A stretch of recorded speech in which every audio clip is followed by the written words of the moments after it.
Next game on our list, it's the Indianapolis Colts taking on the New England Patriots. The Colts are 3-4-1. The Patriots are 4-4. Long gone are the days of Peyton Manning versus Tom Brady. This matchup will feature Sam Ehlinger against Mac Jones. The Patriots are favored in this one by 5.5 points with an over-under of 40. This will be game 2 for Sam Ehlinger. The offense, again, though, last week did not look like it improved at all. It didn't really look like much changed last week when Sam Ehlinger made his debut.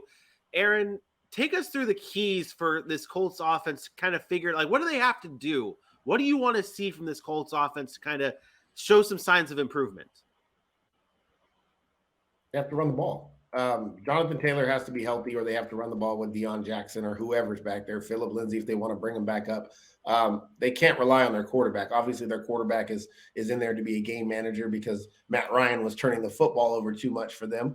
Ehlinger had one turnover. It was just a fumble, but he did turn the football over, didn't throw for a touchdown, only had 200 yards, just dropped back to throw 23 times. I think this offense has always been about one thing over the past couple of seasons, about running the football and playing sound defense, and they haven't done that. So both the defense hasn't produced what we thought they would produce because we did think they were better, but also the run game and Jonathan Taylor has to be better. And if he's hurt, he's hurt. Get him off the field.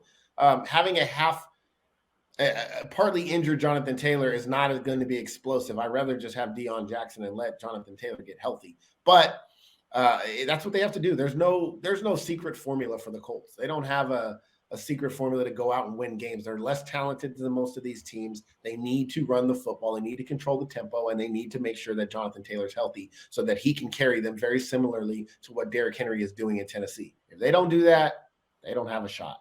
We're getting to the point in the season now where some of these teams' seasons are about to be over. Like now it's just I'm playing because I get paid to play football, and I'm playing for my next contract, or I'm playing to make a Pro Bowl, or whatever it is that motivates these players after they're eliminated from playoff contention. We're getting to the point of the season where we are going to start calling teams that they just don't have a shot at the playoffs. Like, even if they're not mathematically eliminated, the Colts in a few weeks may not even be thinking about playoffs. And at that point, everything shifts. Jonathan Taylor may not play as much because he's injured and they want to rest him for next year or whatever. Like, they don't want further injury. This is when you start to see young players come in. Maybe you're not seeing as much Stephon Gilmore. So if it's now or never, and a team like New England, I think you can have some success running the football against them. We've seen it, but you have to commit to it, and you have to be highly productive in this game in order to get this win. If you don't get this win, good luck going forward, because the schedules don't get easier. You're not going to find many opponents that look like New England on your schedule. And the season is going fast. We're already halfway. We're at the halfway point, and it's creeping up on you fast. That's all I'm gonna say. Yeah, and on the Patriots side, they're 4-4. Excuse me. The Patriots are 4-4. And Aaron, you talk about how at this point in the season we're starting to figure out who's actually truly a contender and who's truly not a contender, and things are starting to figure itself out, and teams will quit. Well, not quit. Teams will start looking ahead to next season. Bill Belichick's team, I don't think, will ever have that feeling until they are mathematically eliminated. I don't think Bill Belichick will allow that to happen. And they're sitting at 4-4 right now, a 500 team, not out of it mathematically by any means. AJ, though, this team has not looked great. No one's talking about the Patriots as being this great team. Mac Jones only has 3 passing touchdowns, 7 interceptions this season. It hasn't been pretty for the Patriots. What's the real truth, though, beyond that record of 4-4? I mean, this team has a lot to figure out on the offensive side of the ball. Being a team it's funny, they still know their identity. It just doesn't work the way they were hoping. They're a team that plays defense, and they're a team that runs the ball. Their defense is, for the most part, doing their job. Their running game is, for the most part, doing their job with Ramondre Stevenson. Whenever Damian Harris gets back in the mix and they decide to go that route, that's who they are. But it's not enough because you have a quarterback that's pedestrian in Mac Jones, and you can't figure out if you want to keep him because you drafted him first round, 15th overall, or go with the guy in Bailey Zappi, who the team seems to like and the fan base seems to like.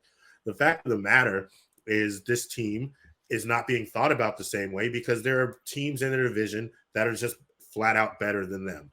You look at what the Bills are doing this year. They're looking like they're scorched earth, ready to take the W. You look at the Miami Dolphins. They're making moves because they can see themselves as a contender. You look at the Jets, who came in last week with the real thought process that they could win this game.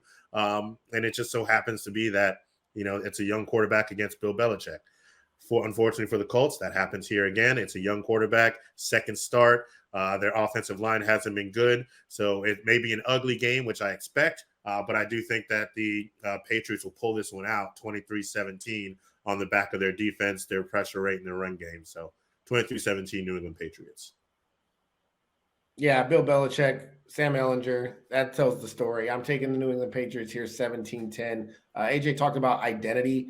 It's cool to have an identity. I love identity on a football team. You have to know who you are, but you have to have the personnel to have an identity. And the Patriots want to do what the Tennessee Titans do. Why do the Tennessee Titans win more regular season games?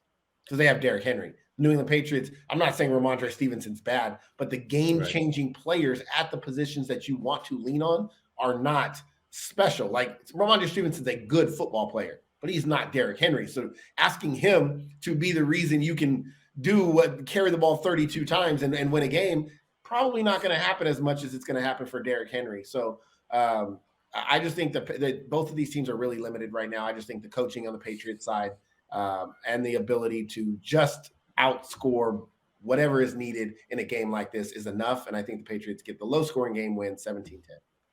Yeah, well, I think we're all on the same page here, talking about a lower scoring game. I have it 21-13, and I was really trying to figure out where I wanted to put the points for the Colts. If they have no Jonathan Taylor, I'm like, okay, is it less than 13? If it's Jonathan Taylor, is it more than 13? Like, I don't know how much of a difference banged up Jonathan Taylor will make in this game.